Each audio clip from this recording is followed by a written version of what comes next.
My name is Caroline, and I am 34 years old.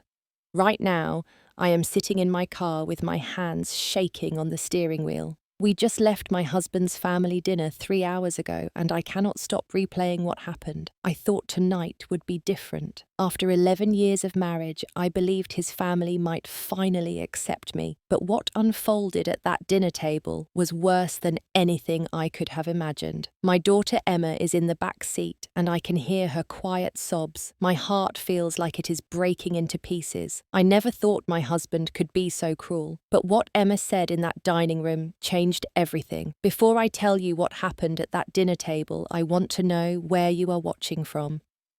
Have you ever felt invisible in your own marriage? Have you ever been humiliated by the people who were supposed to love you? If this story speaks to you, please hit that like button and subscribe to this channel.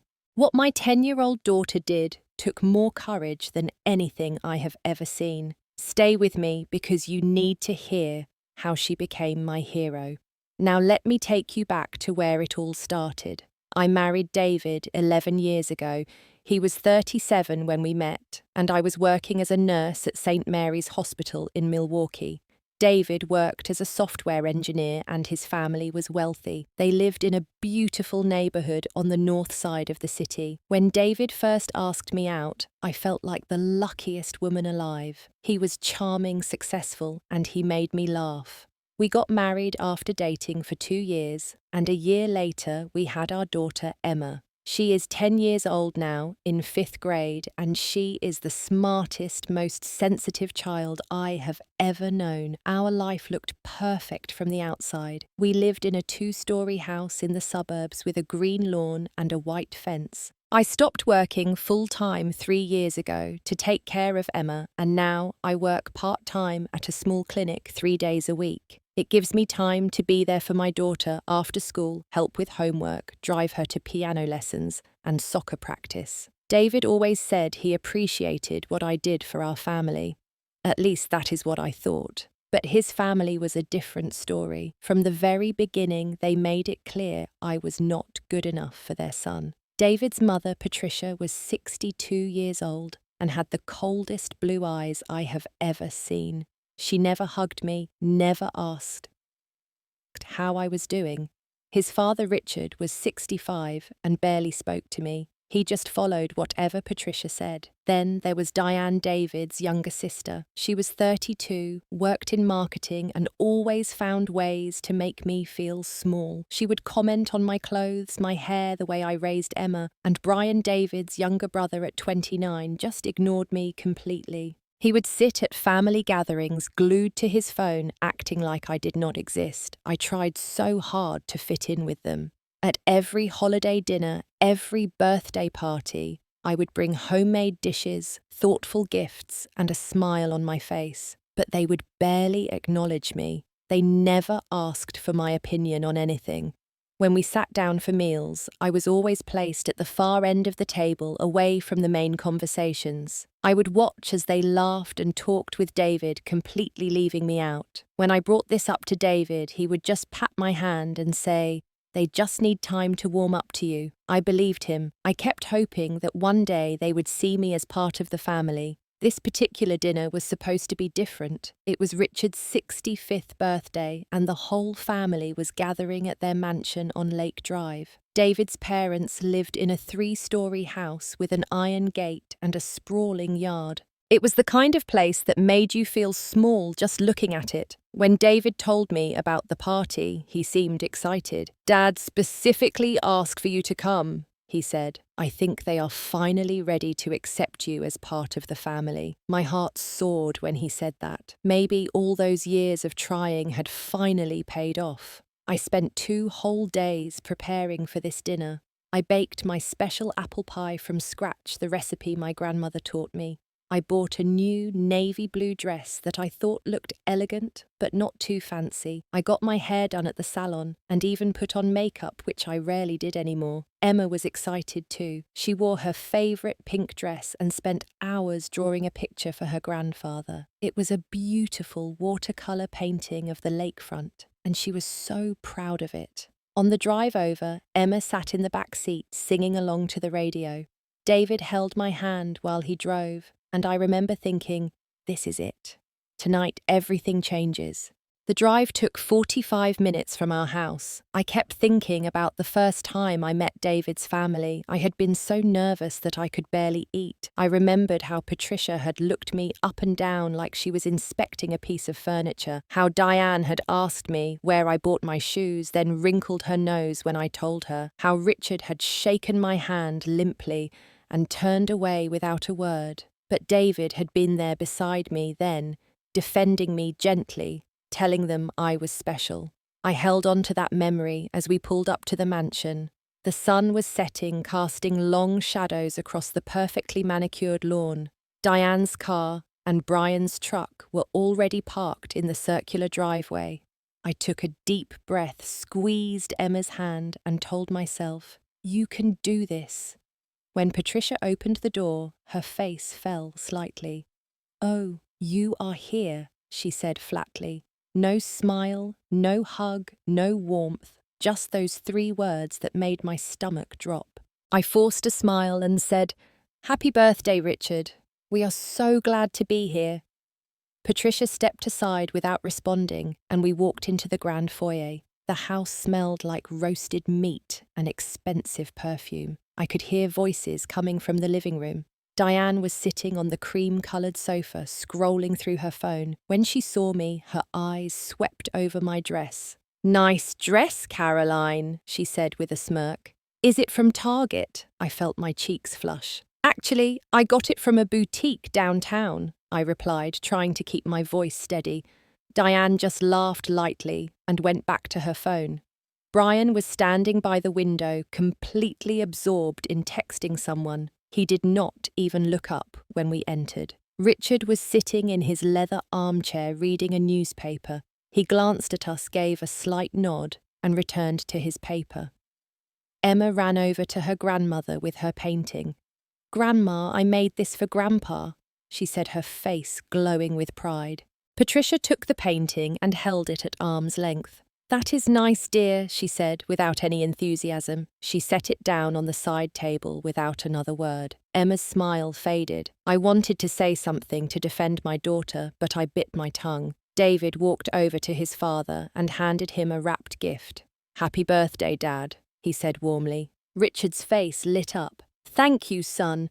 You always know how to pick the perfect gift." They embraced, and suddenly the room felt warm and alive. But only for them. I stood in the hallway holding my apple pie, feeling like an intruder in someone else's home. "Shall we move to the dining room?" Patricia announced. Everyone began walking toward the back of the house. I followed behind Emma's small hand, gripping mine tightly. The dining room was enormous, with a long mahogany table that could seat 12 people. Crystal chandeliers hung from the ceiling and the walls were lined with family portraits. The table was already set with fine china and silver cutlery. I noticed that the seating cards had been placed at each spot. My heart sank when I saw mine. I was at the very end of the table, the farthest seat from Richard, who sat at the head. David was placed right next to his father on the right side. Diane sat on the left side of Richard and Patricia next to her. Brian sat beside David. Emma was placed next to me, thank goodness for that small mercy.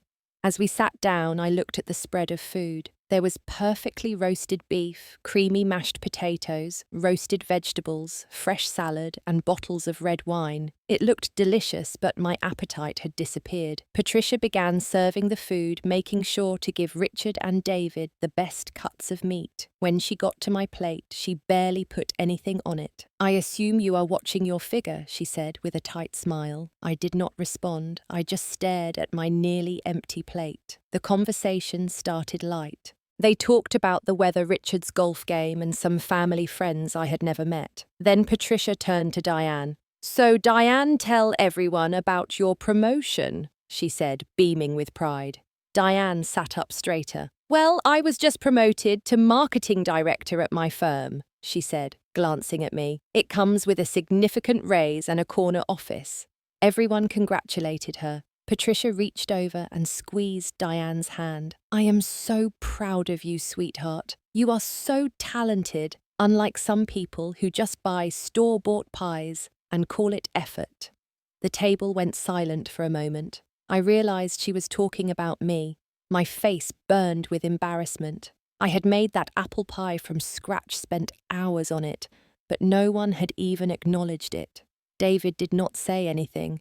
He just kept eating, his eyes fixed on his plate. I wanted him to defend me, to tell his mother that I had worked hard on that pie, but he stayed silent. Emma tugged on my sleeve and whispered, "It is okay, Mum. Your pie is the best." I squeezed her hand under the table, fighting back tears.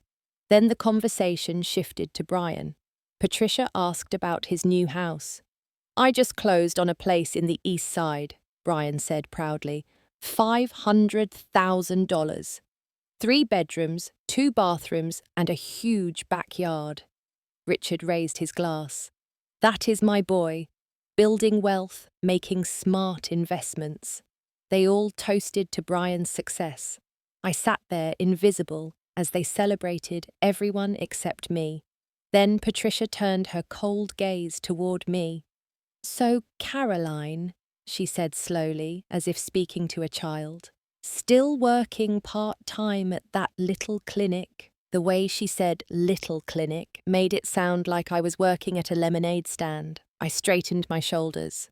"Yes, I work 3 days a week. It allows me to be there for Emma after school and for all her activities." Patricia sipped her wine. "How flexible," she said, her voice dripping with condescension. Diane chimed in, "Part-time nursing? That must be so easy. I could never do something so relaxed. I need the challenge of a real career." My hands clenched into fists under the table. "Being a nurse is not easy," I said, trying to keep my voice calm. "And being a mother is a full-time job in itself." Patricia waved her hand dismissively. "Back in my day, women managed full careers and families. No excuses. We did not have the luxury of part-time work." I felt so small, so worthless. David still said nothing. He just drank his wine and stared at the wall. Emma was watching me with wide, worried eyes. I gave her a reassuring smile, but inside I was falling apart.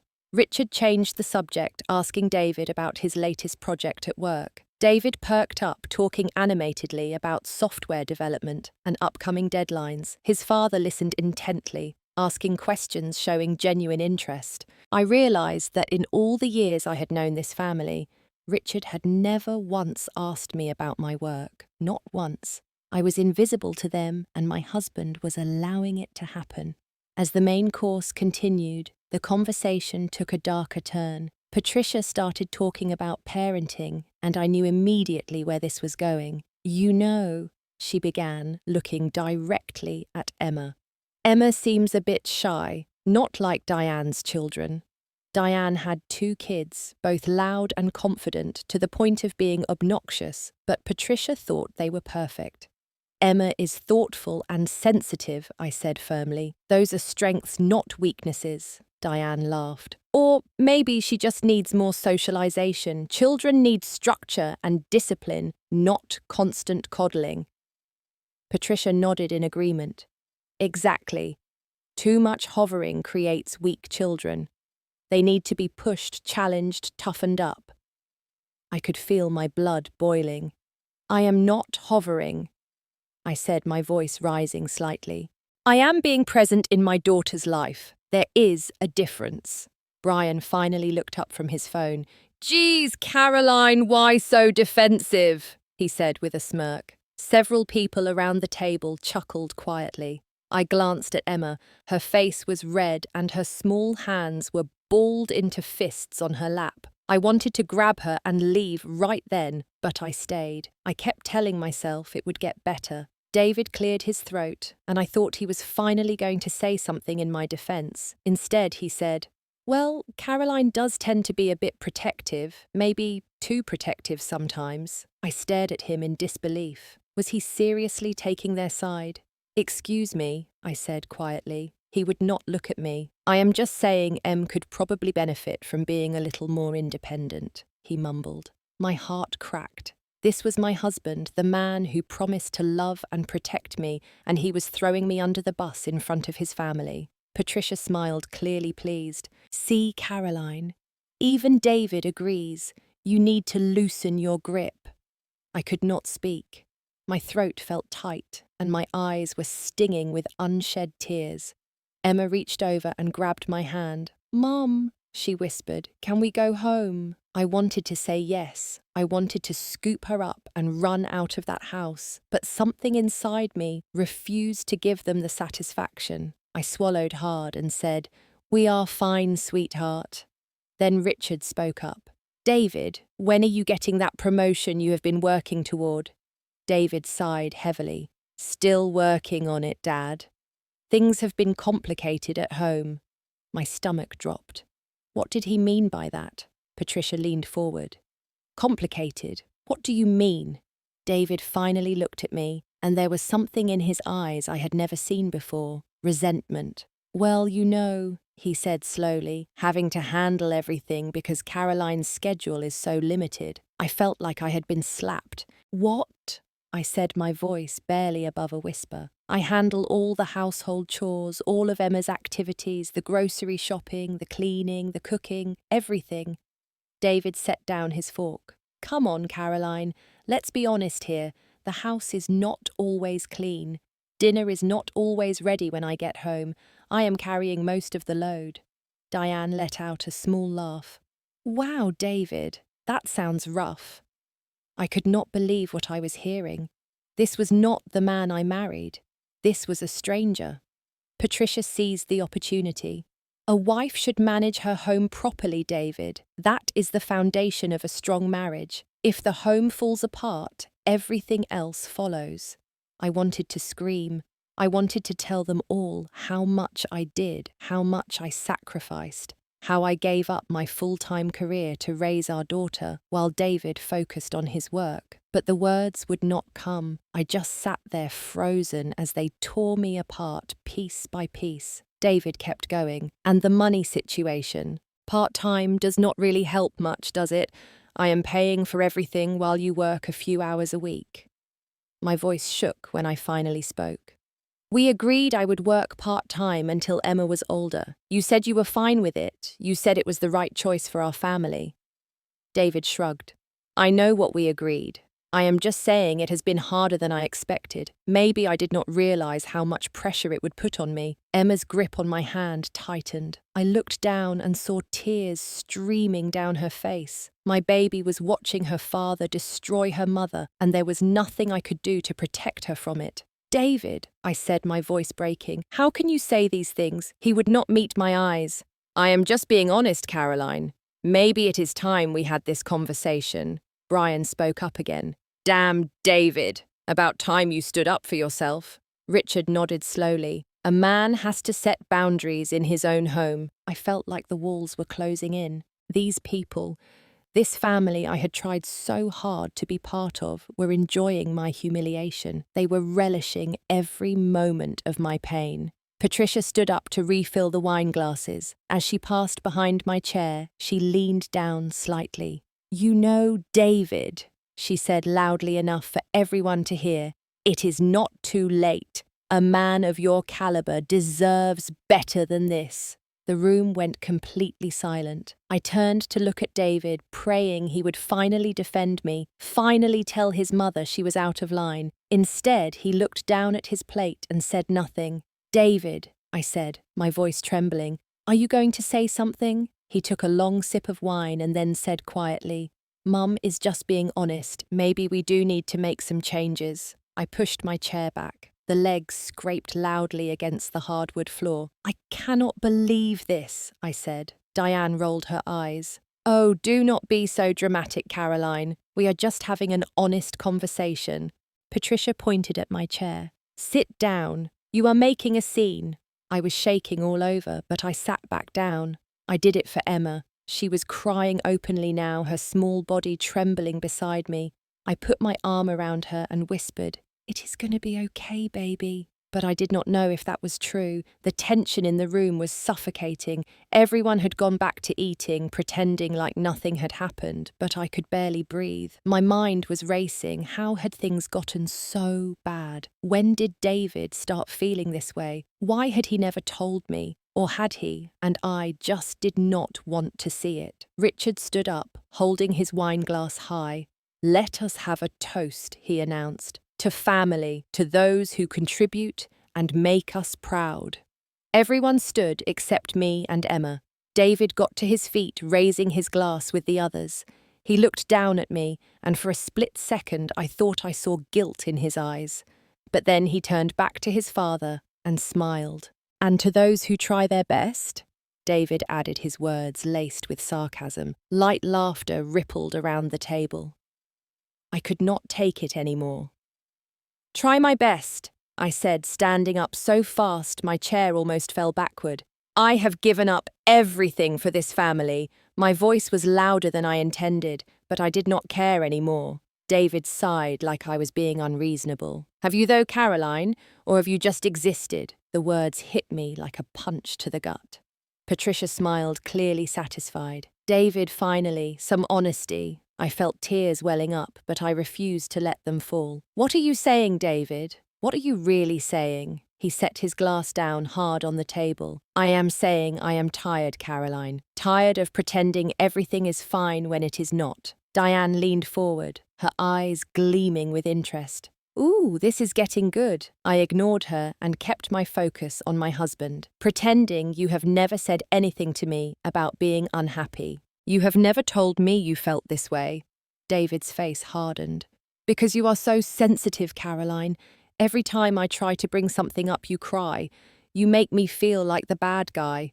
"Maybe that is because you are being the bad guy right now," I shot back. My heart was pounding so hard I thought it might burst out of my chest. Patricia stood up, clearly wanting to insert herself into the conversation. "Caroline, dear, maybe if you had been a better wife, we would not be having this conversation."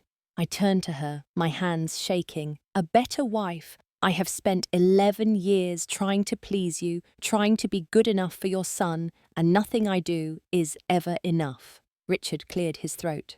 Now, let us all calm down." But there was no calming down.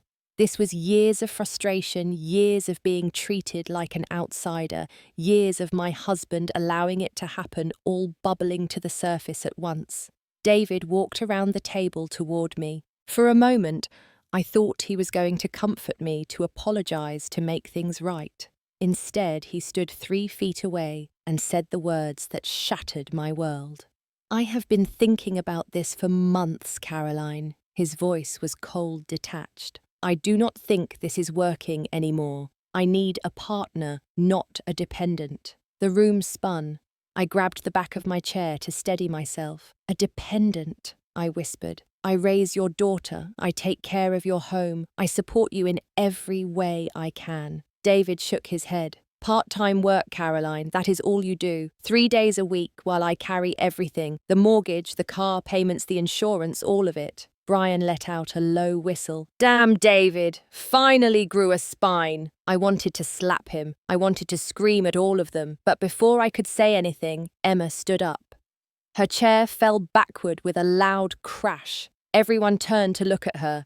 My 10-year-old daughter, with tears streaming down her face and her hands balled into tiny fists, stood there trembling with rage. "Stop talking to my mum like that!" she shouted. Her voice echoed through the dining room. Patricia stepped forward. "Emma, sit down. This is grown-up business." But Emma did not sit down. "No," she yelled even louder. "You are all being mean to her. All of you." David moved toward her. "Emma, that is enough. You need to calm down." Emma took a step back, her chest heaving. "You are the worst. Daddy, you lied." David's face went pale. "What are you talking about?" Emma's whole body was shaking, but she looked her father right in the eye. "I heard you on the phone last week." The room went dead silent. I stared at my daughter. "Emma, what do you mean?" She turned to me, tears falling faster now. "I heard Daddy talking to someone. He said, David moved quickly toward her. Emma, stop it right now. But Emma was not stopping. She shouted through her tears. He said he is tired of pretending to love you. The words hung in the air like a bomb that had just exploded. I could not breathe. I could not think. David's face had gone from pale to white as a sheet. Emma, you do not understand what you heard, he said, his voice shaking, but Emma was not done. Yes, I do. You said you want to get rid of Mum. You said she is in the way. Everyone in the room was frozen. Patricia's mouth hung open. Richard had set down his wineglass. Diane looked like she had seen a ghost. Brian had finally put down his phone and was staring at David with wide eyes. I could not move. My daughter's words were ringing in my ears. He is tired of pretending to love you. How long had he felt that way? How long had I been living in a lie? Emma ran toward me, but David grabbed her arm. Emma, you need to stop, he said firmly. I found my voice. Let go of her, I said, my tone ice cold. David released Emma, and she ran to my side, burying her face in my waist. I stroked her hair with one hand, while my other hand gripped the table to keep myself upright. Emma, I said gently, what exactly did you hear? She looked up at me with red, swollen eyes. Last Tuesday, when I got home from school early, remember they had that teacher meeting? I nodded. I came in through the back door because I forgot my key and I heard Daddy on the phone in his office. The door was open a little bit. My heart was pounding. What did he say, sweetheart? Emma took a shaky breath. He was talking to Aunt Diane. The room erupted. What? Patricia shrieked. Brian stood up so fast his chair fell over. Richard's face turned red, but Diane just sat there with her lips pressed into a thin line, saying nothing. I looked from Diane to David and back again. What is she talking about? I asked, my voice deadly calm. Emma continued her words, tumbling out fast. Daddy said, we need to get rid of Caroline. She is in the way. Once I get the divorce, we can finally be together. The floor felt like it was falling out from under me. Divorced together with Diane, his sister. I looked at David and the guilt on his face told me everything I needed to know. You have got to be kidding me, I whispered. Patricia found her voice first. Emma, that is impossible. You must have misunderstood. Children mishear things all the time. But Emma shook her head violently. No, I did not mishear. She pulled away from me and ran to her little backpack that she had left by the door when we arrived. She unzipped it and pulled out her iPad. I recorded it, she said, holding it up. I did not know what to do, so I recorded it. David lunged toward her. Give me that right now, he shouted, but I stepped between them, blocking his path. Do not you dare touch her, I said. My voice was shaking, but I stood my ground. Emma ran back to me, and with trembling fingers, she opened the voice memo app on her iPad. I could see several recordings saved there. She clicked on one, labelled Tuesday. The room was so silent you could hear a pin drop. Then David's voice filled the room, tinny but clear through the iPad speakers.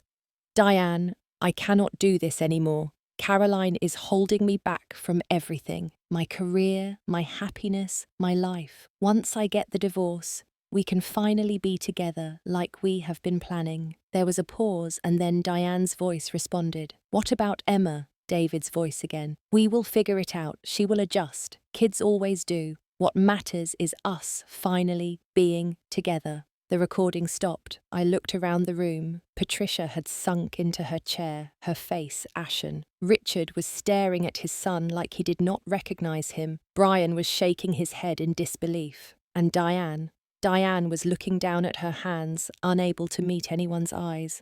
I turned to David slowly. His face had gone from white to a sickly grey. Caroline, he started, it is not what you think. I laughed. It was a harsh, bitter sound that I did not recognize as coming from me. Not what I think, I repeated. You have been cheating on me with your sister, planning to divorce me and using tonight to humiliate me in front of everyone as some kind of setup. David held up his hands. She is not my real sister. We are not related by blood. It is not like that. Diane finally spoke up, her voice defensive. We have had feelings for each other for years, Caroline, since before David even met you. We tried to fight it, but we cannot deny what we feel anymore. I stared at her in disbelief. You are seriously trying to justify this. Brian was the next to speak. What the hell, Diane? He is married. He has a kid. Diane turned on him. You do not understand what David and I have. It is real. It is deep. Caroline was just a mistake. I felt like I had been stabbed. A mistake, I repeated quietly. Our 11 years of marriage, our daughter, our life together. All a mistake. David reached for me, but I jerked away. Do not touch me. Patricia had tears in her eyes now.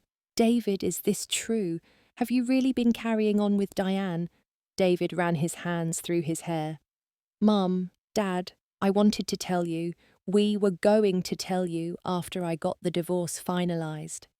Finalized, I said, my voice rising. You have already talked to a lawyer. David looked away. That was all the answer I needed. I felt Emma holding onto my hand so tightly it hurt. I looked down at my brave, beautiful daughter who had just exposed the ugliest truth imaginable. Thank you, baby, I whispered to her. You saved us. I pulled out my phone from my purse. David watched me nervously. What are you doing? He asked. I did not answer. Instead, I took Emma's iPad, forwarded the recording to my email, and then sent it to my phone as well. What are you doing? David asked again, his voice panicked. Securing evidence, I said calmly. For the lawyer I am hiring first thing tomorrow morning. Patricia stood up. Now, Caroline, let us be reasonable. We can work this out as a family. I turned to her slowly. Reasonable, I said. You have spent 11 years treating me like garbage, making me feel worthless, and all along you knew. You all knew. Patricia's face went red. We did not know about the affair. I looked at Richard, at Brian, at each of them. But you knew he was unhappy. You knew he looked down on me, and you encouraged it. You fed into it. You made me the villain so he could justify whatever he wanted to do. Nobody said anything because they knew I was right. I looked at Richard. You sat there and said nothing while your son destroyed his family. You called me a burden. What kind of man does that? Richard opened his mouth, but no words came out. I turned to Diane next. And you? Sleeping with your brother-in-law, planning to destroy a family. That is a new low even for someone as self-centered as you. Diane's eyes flashed with anger. You do not understand what David and I have. You never made him happy, Caroline. I do. I shook my head. If betraying your family is what makes you happy, then you two deserve each other. I grabbed Emma's hand and picked up my purse. We are leaving now. David stepped in front of the door. Caroline, wait. We need to talk about this. I looked at him, really looked at him, and realized I was staring at a stranger. There is nothing to talk about, I said. You will hear from my attorney. He grabbed my arm. Please, just listen. I yanked my arm away. Get out of my way, David, or I will call the police and tell them you are holding me and my daughter against our will. He stepped aside and I walked past him, Emma right beside me. As we reached the front door, I turned back one last time. They were all standing there in the dining room, frozen in their own shock and shame. I gave you 11 years of my life, I said, my voice echoing through the grand foyer. I tried to love you, David. I tried to be good enough for your family. But the truth is, none of you were ever good enough for me. And with that, Emma and I walked out the door and into the night. The next 48 hours were a blur. Emma and I checked into a hotel that night. I could not go back to the house, not yet. I lay awake all night, staring at the ceiling while Emma slept curled up beside me. My mind raced with questions. How long had the affair been going on? How many times had Diane been in my home smiling at me while secretly planning to take my place? How many lies had David told me? Every memory of our marriage now felt tainted, like I had been living in a carefully constructed illusion.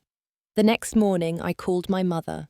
Linda was 60 years old and lived on the south side of Milwaukee. I had not told her much about the problems with David's family over the years because I did not want to worry her, but now I told her everything. She listened quietly, and when I finished, she said, "Come home, sweetheart. You and Emma come stay with me as long as you need."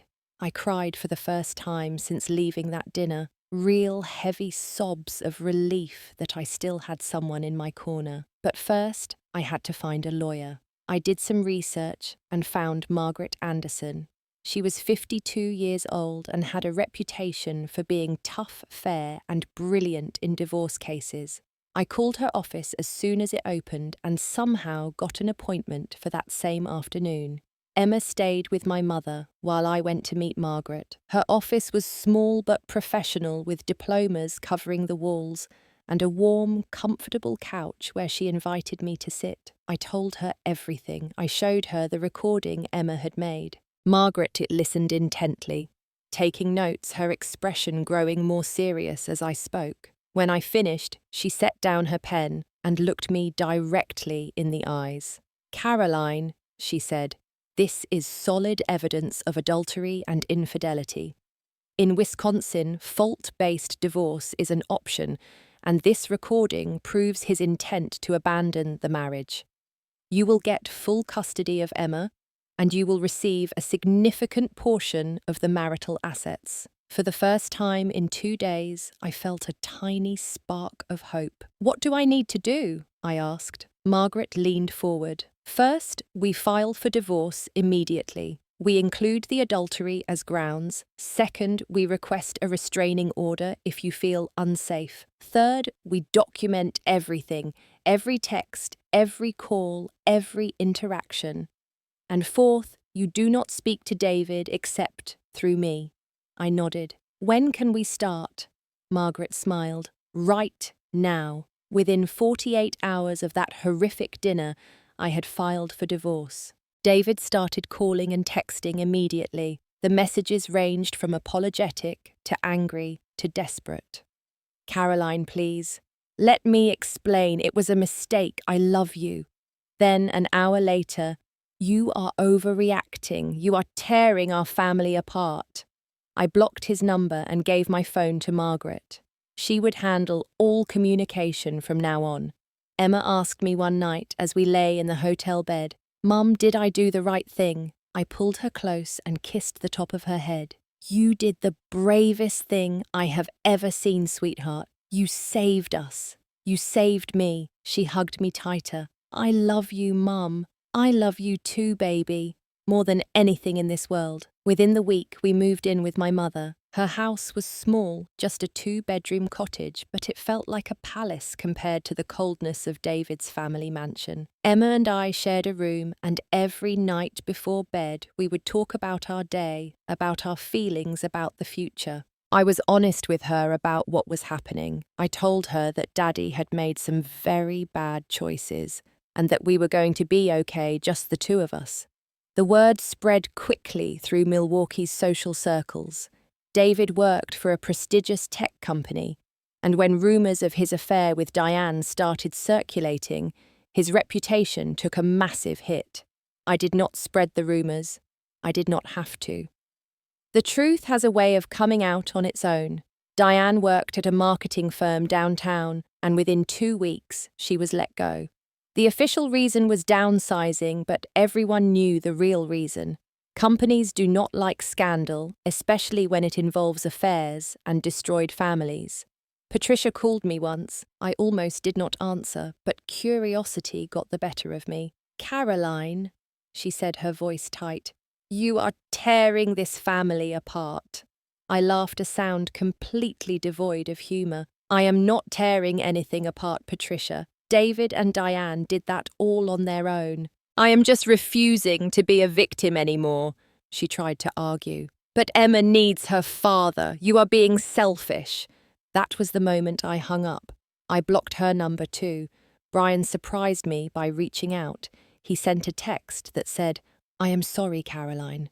I did not know it was this bad. I should have said something at dinner. I am sorry." I read the text several times. It was not enough to undo years of being ignored, but it was something. I wrote back, "Thank you for the apology, but you sat there and watched. That is almost as bad as participating." He did not respond after that, and I did not expect him to. Richard never reached out, not once. That told me everything I needed to know about him. 6 weeks after I filed for divorce, we had our first court date. Margaret had prepared me for everything. We walked into the courthouse together, and I saw David standing with his lawyer on the other side of the hallway. He looked terrible. His face was pale, he had lost weight, and there were dark circles under his eyes. For a split second I felt a pang of sympathy, but then I remembered his words at that dinner table and the sympathy vanished. The proceedings were formal and cold. Margaret presented the recording along with text messages between David and Diane that she had subpoenaed from his phone records. They were damning, messages that went back over 2 years. "I wish I had married you instead. Caroline is so boring. I cannot wait until we can be together. Just a little longer, and then we will have our life together." Each message was like a knife to my heart, but I kept my face neutral. I would not give him the satisfaction of seeing me break down. David's lawyer tried to argue that the recording was obtained without consent, but Margaret shut that down immediately. The recording was made by a minor child in her own home, documenting a conversation that directly affected her welfare. It is completely admissible. The judge, a stern woman named Judge Harrison, listened to everything carefully. Then she asked to speak with Emma privately. I was nervous about that, but Margaret assured me it was standard procedure in custody cases.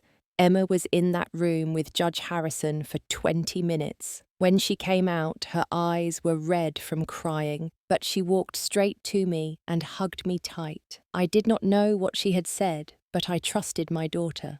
A week later, we returned to court for the judge's decision. Judge Harrison looked at both of us and then down at her papers. "I have reviewed all the evidence presented in this case," she began. "I have listened to the recording, read the text messages, and spoken with the minor child involved." She looked at David. "Mr. Williams, your behavior has been reprehensible. You planned to abandon your family, engaged in an affair with a family member, and actively worked to humiliate your wife. This court finds grounds for fault-based divorce on the basis of adultery." David's face crumbled. Judge Harrison continued, "As for custody, I am awarding full physical and legal custody of Emma Williams to her mother, Caroline Williams. Mr. Williams will have supervised visitation rights twice a week for 2 hours each visit until such time as he can demonstrate consistent, appropriate behavior." David stood up. "Your Honor, please.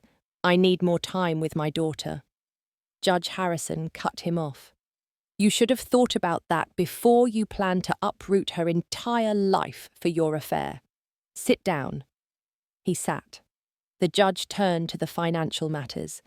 "Mr. Williams will pay child support in the amount of $2,000 per month. Additionally, the marital home will be awarded to Mrs. Williams, along with 60% of all marital assets, including retirement accounts and savings.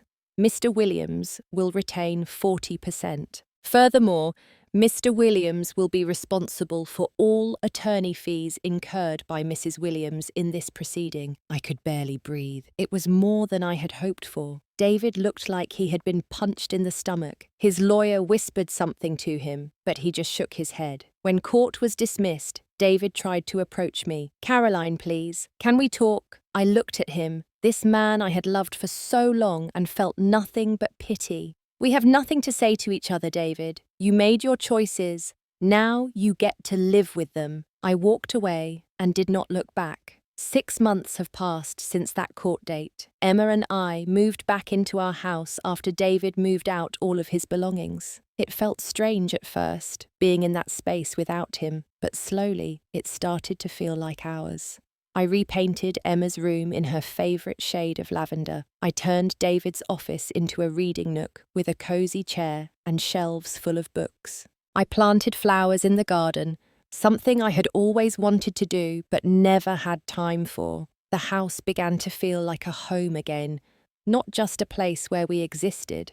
I went back to work full-time at the hospital. It was hard at first, adjusting to the longer hours, but I found that I loved it. I had missed the fast pace, the sense of purpose, the feeling of helping people. My co-workers welcomed me back with open arms, and several of them became close friends. One nurse, Sarah, was 41 years old and had gone through a similar divorce 3 years earlier. She became my closest confidant, someone who understood exactly what I was going through. Emma adjusted better than I expected. She joined the drama club at school and discovered a love for acting. She made new friends, girls who were kind and supportive. She started seeing a therapist once a week to help her process everything that had happened. At first, she was resistant, but after a few sessions, she told me it was helping. I like being able to talk about my feelings without worrying about hurting anyone, she said. That broke my heart and filled it with pride at the same time. David came to his supervised visits, but they were awkward and strained. Emma was polite but distant with him. She answered his questions with short responses and did not volunteer much information about her life. I could see it hurt him, but I also knew it was a consequence of his own actions. You cannot betray someone and expect them to trust you again immediately. Maybe one day Emma would forgive him, but that was her choice to make, not mine.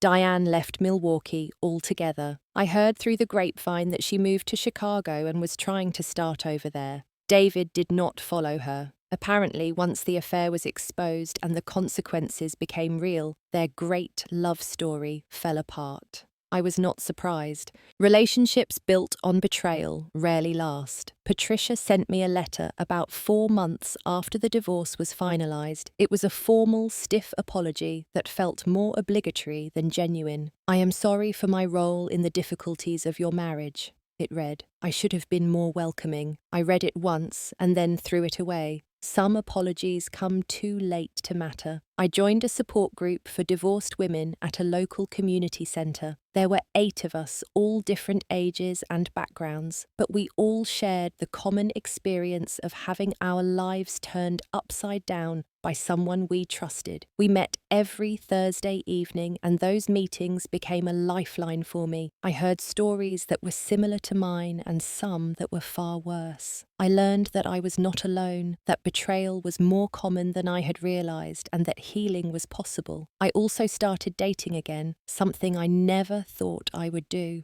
I met a man named James at the hospital. He was a doctor, 42 years old, kind and gentle. He asked me out for coffee, and I said yes. It was terrifying and exhilarating at the same time. We took things very slowly. He knew about my divorce and was patient with my hesitations. I am not in a rush, he told me after our 3rd date. I just enjoy spending time with you. That meant more to me than he could know. Emma met James after we had been dating for 4 months. I was nervous about introducing them, but Emma was surprisingly open. He seems nice, Mum, she said after he left. He makes you smile. That was true. James made me laugh in a way I had not laughed in years. He reminded me that not all men were like David, that there were good people in the world who treated you with respect and kindness. The most profound change, though, was in how I saw myself. For so long, I had defined my worth by how David's family saw me, by whether I was a good enough wife, a good enough daughter-in-law. I had shrunk myself to try to fit into their expectations, but now I realized that I was enough. I was more than enough. I was a skilled nurse, a devoted mother, a loyal friend, and a strong woman.